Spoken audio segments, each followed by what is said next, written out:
मकर राशि में सर्वाधिक महत्वपूर्ण ग्रह शनि है। शनि की स्थिति अगर अच्छी है तो अच्छा जाएगा, क्योंकि तीनों राशियों पर 17 जनवरी से 7.5 शुरू हो रही है। कुंभ पर शनि रहेगा तो कुंभ की से पहले की राशि मकर और उसके बाद की मीन राशि है। तो मकर, कुंभ और मीन राशि पर 17 जनवरी से पूरे वर्ष शनि की 7.5 रहेगी।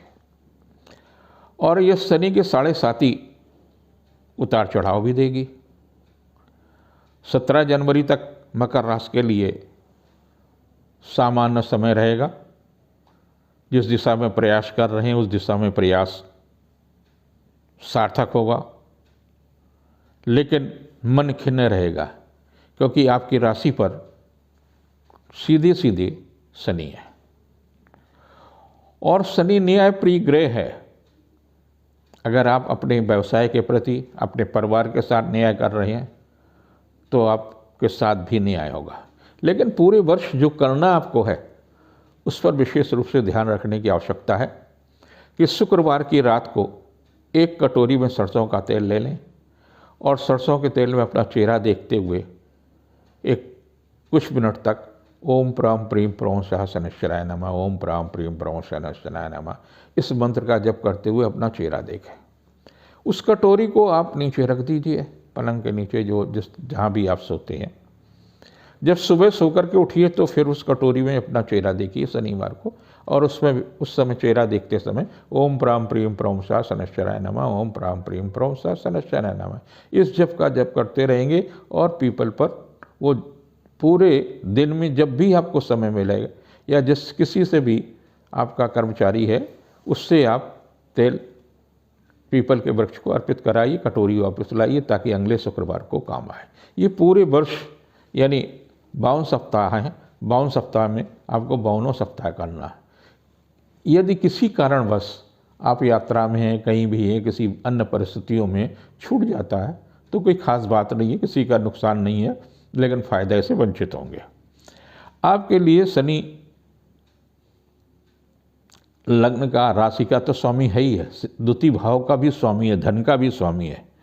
तो इस कारण से 17 जनवरी से आपकी आर्थिक स्थिति में लाभ की स्थितियां बनेंगी, व्यवसायिक सफलता मिलेगी, धन यश कीर्ति में शनि लाभदायी होगा।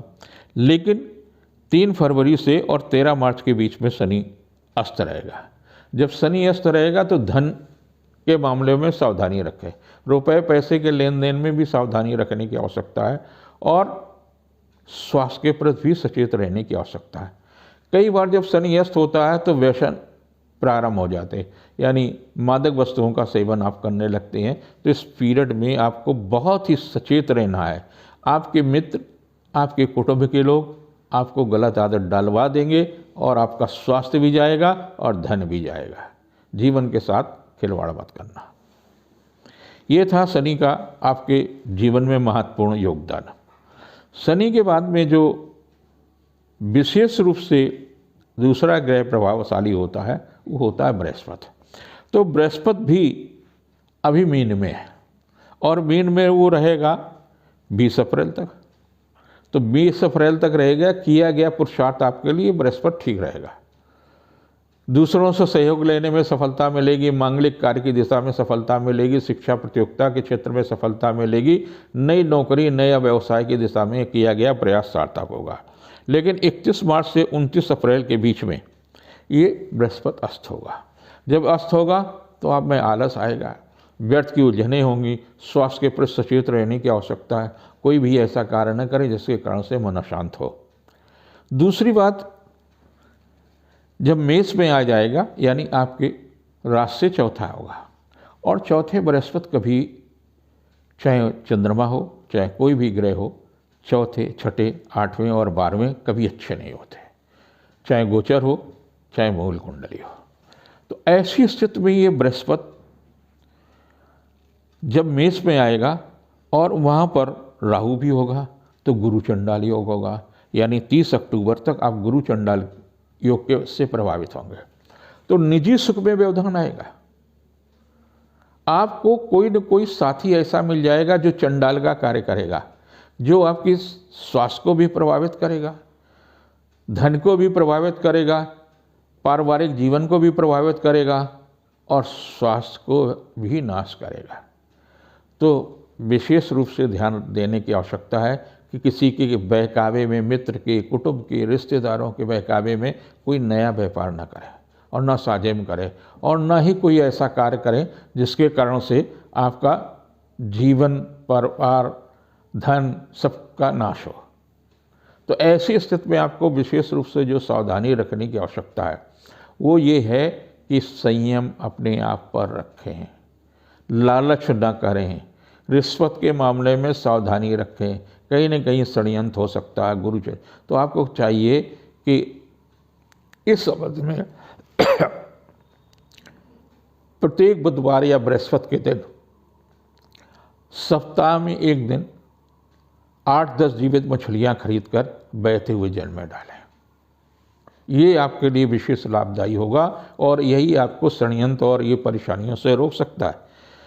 31 अक्टूबर से 31 दिसंबर के बीच का जो पीरियड होगा ये काफ़ी अच्छा होगा, पारिवारिक दृष्टि से भी अच्छा होगा, आर्थिक मामलों में भी अच्छा होगा, यश कीर्ति में भी लाभ मिलेगा और व्यवसायिक दृष्टि से भी प्रगति का ये होगा। इसके बाद में जो शुक्र की स्थिति है वो भी काफ़ी महत्वपूर्ण आपके लिए रहती है और उसमें चूँकि पंचमेश और दशमेश शुक्र है, तो शुक्र जो है 22 जनवरी तक मकर में है, यानी आपकी राशि पर है।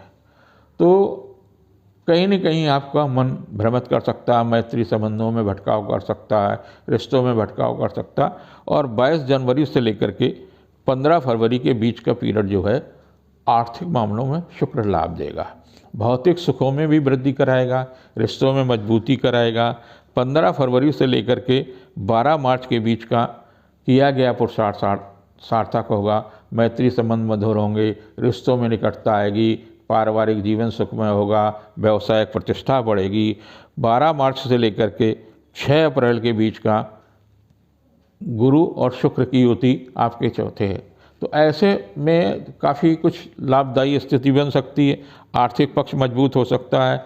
गुरु की तो स्थिति 21 को आएगी, इस कारण से शुक्र आपको भौतिक वस्तुओं में वृद्धि करा सकता है, लेकिन किसी महिला विशेष से आपको परेशानी भी दे सकता है।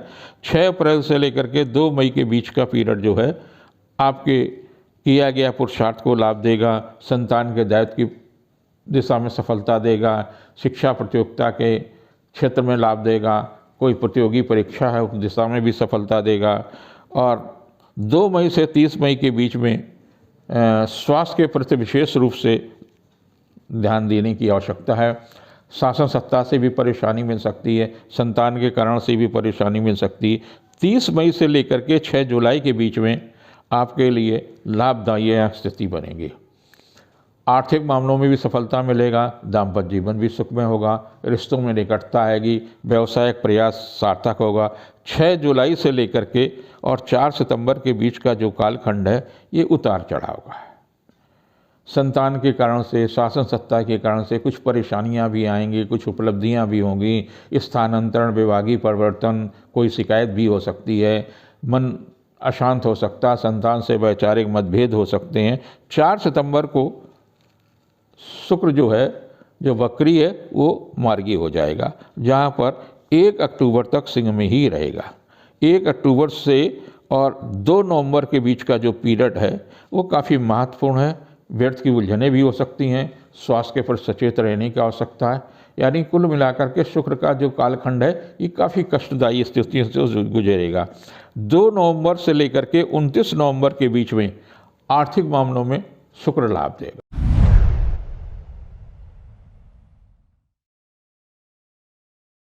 कुंभ राशि के लिए वर्ष काफ़ी महत्वपूर्ण है, व्यवसायिक दृष्टि से भी अच्छा जाएगा, प्रतिष्ठा के दृष्टि से भी अच्छा जाएगा, व्यापार में वृद्धि होगी, शासन सत्ता का सहयोग मिलेगा, कुछ कठोर निर्णय भी लेने पड़ेंगे और पूरे वर्ष आप पर शनि के 7.5 रहेगी। ये 7.5 में सावधानी रखने की जो आवश्यकता है कि प्रत्येक शुक्रवार को आपको चाहिए कि एक कटोरी में, स्टील की कटोरी में सरसों का तेल ले लें, उसमें अपना चेहरा देखें। चेहरा देखते समय ओम प्राम प्रीम प्रोमसा शनैश्चराय नमः, ओम प्राम प्रीम प्रोमसा शनैश्चराय नमः का जप करें। कटोरी को नीचे रख दे, जब सुबह सोकर को उठे तो उस पर फिर से अपना चेहरा देखें और ओम प्राम प्रीम प्रोमसा से पर सचेत रहने की आवश्यकता है। इस कालखंड में गलत निर्णय भी आपके लिए कष्टदायी हो सकते हैं, तो निर्णय लेते समय जो है जल्दबाजी न करें। अपने परिवार के लोगों के साथ में बैठ कर के उन पर विचार कर लें और पूरे वर्ष शनि काफ़ी महत्वपूर्ण रहेगा, यश कीर्ति में भी वृद्धि देगा व्यवसायिक मामलों में। लेकिन अपने साथ भी न्याय करिए, अपने परिवार के साथ भी न्याय करिए, अपने संतान के प्रति न्याय करिए, ये आपके लिए काफ़ी महत्वपूर्ण स्थिति बनेगी।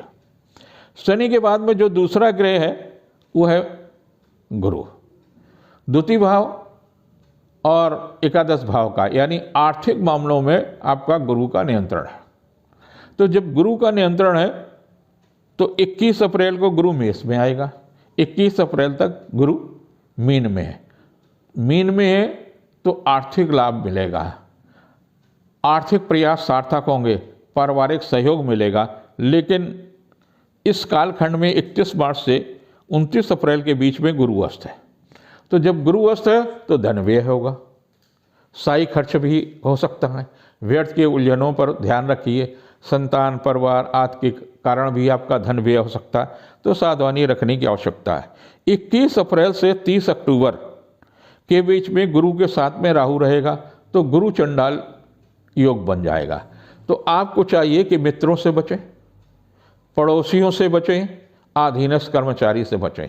ये लोग आपके साथ षड्यंत्र कर सकते, इन पर धिल्ले का माने बहुत छोटी सी जो विश्वास है 1% और 1% से भी कम, उतना भी विश्वास न करें। अपने विवेक का इस्तेमाल करें, तभी कोई निर्णय लें, नहीं तो आप नुकसान हो सकता है, षड्यंत्र हो सकता है, किसी प्रकार का बड़े संकट में भी पड़ सकते हैं। इस बात का 30 अक्टूबर के बाद में और 31 दिसंबर के बीच का जो कालखंड है, ये बृहस्पति का काफ़ी अच्छा जाएगा। किया गया पुरुषार्थ सार्थक होगा, विरोधी परास्त होंगे, आर्थिक मामलों में भी लाभ मिलेगा।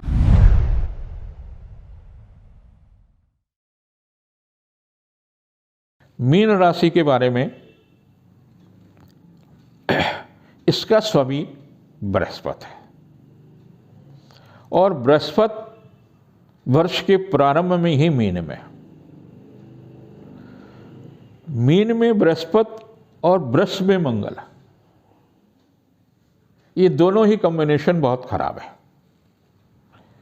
अर्थात आपको पारिवारिक संकट से इस अवस्था कालखंड में गुजरना पड़ सकता है। और मंगल जो है वो वक्री रहेगा 12 जनवरी तक, यानी 12 जनवरी तक का आपका जो कालखंड है वो स्वास्थ्य के लिए ठीक नहीं है। अगर आप मादक वस्तुओं का सेवन करते तत्काल छोड़ दिए, जिंदगी संकट में पड़ सकती है, कानूनी शिकंजे में फंस सकते हैं, व्यर्थ की उलझनें हो सकती हैं।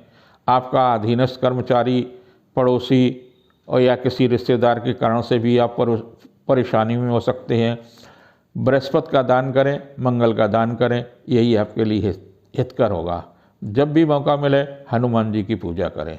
आप जो फालतू में दिमागी तौर पर परेशानियां ओढ़ लेते हैं कि हम तीर्थाटन करेंगे, देश भ्रमण करेंगे जाकर के, तो इस कालखंड में ये गलती मत करें, नहीं तो आप बहुत संकट में पड़ सकते हैं। आपके लिए 31 मार्च से 29 अप्रैल के बीच में गुरु अस्त रहेगा। इस कालखंड में स्वास्थ्य के प्रति विशेष रूप से सचेत रहने की आवश्यकता है। शासन सत्ता या पिता से भी परेशानी मिल सकती है, व्यर्थ की उलझनें रहेंगी, आर्थिक मामलों में जोखिम न उठाएं। 21 अप्रैल से लेकर के और 30 अक्टूबर के बीच में बृहस्पति गुरु चंडाल योग बनाएगा। बृहस्पति जब गुरु के साथ और राहु की युति होती है तो गुरु चंडाल योग बनता है। और कहाँ बन रहा? आपके दूसरे भाव में। अर्थात आपको कोई साथी मिल सकता है, कोई मित्र मिल सकते हैं जो आपको मादक वस्तुओं के प्रति प्रेरित कर सकता है, जुआ के प्रति प्रेरित कर सकता है। आपको बहुत सचेत रहने की आवश्यकता है। जिंदगी भी खतरे में पड़ सकती है और परिवार भी नष्ट हो सकता है, धन भी नष्ट हो सकता है या कानूनी शिकंजे में भी आप फंस सकते हैं। इस कालखंड में विशेष रूप से सचेत रहिए। शनि की 7.5 भी चल रही है, तो शनि के 7.5 और गुरु चंडाल योग, यानी आपको 31 अक्टूबर तक, 1 जनवरी 2023 से लेकर 31 अक्टूबर तक विशेष सावधान रहें अपने मित्रों से, अपने रिश्तेदारों से। ये आपको किसी न किसी षड्यंत्र में फंसा सकते हैं, आपसे ईर्ष्या करते हो, आपसे घृणा करते हो और दिखावा में आपके साथ प्रेम करते हो। स्त्री भी हो सकती है, पुरुष भी हो सकता है। इन लोगों से बचाव करके रखें अगर आप अपनी ज़िंदगी चाहते हैं। बहुत कड़वा सा मैं बोल रहा हूँ क्योंकि ये योग बहुत ही खतरनाक है। असावधानी आपके लिए किसी भी सीमा तक घातक हो सकती है, कानूनी रूप से भी, संपत्ति के रूप में, शरीर के रूप में, जीवन के रूप में। महामृत्युंजय का जप भी करिए और संयम से रखिए कि आप मादक वस्तुओं से मीलों दूर रहेंगे। जहाँ तक आपकी कुंडली में मंगल का प्रभाव है वो भी काफ़ी महत्वपूर्ण है, क्योंकि वो मंगल दुर्घटना का कारक है, मंगल धन का कारक है, मंगल आपके भाग्य का स्वामी है। तो ऐसी स्थिति में आपको सावधानी रखने की आवश्यकता है 12 जनवरी तक विशेष रूप से, क्योंकि आपके अपने मित्र, आपके अपने दुश्मन मित्र, आपके दिखावा वाले मित्र आपको जहर दे सकते हैं, दाई हो सकती है। धन में भी वृद्धि करेगा, स्वास्थ्य में भी वृद्धि करेगा। कुछ नहीं कर सकते हैं, भगवान से ऊपर 1 लोटा जल जरूर चढ़ाते रहिए। तो ये थी नए साल पर हमारी खास पेशकश राशिफल 2023। एक तरफ जहां नया साल 2022 की तमाम अच्छी और कुछ बुरी यादों के साथ विदा हो रहा है, तो साल 2023 लेकर आया है बहुत सारी उम्मीदें। जेएमडी परिवार की ओर से यही कामना है कि इस नए साल का हर एक दिन खुशियों से भरा हो। नववर्ष की बहुत शुभकामनाएं।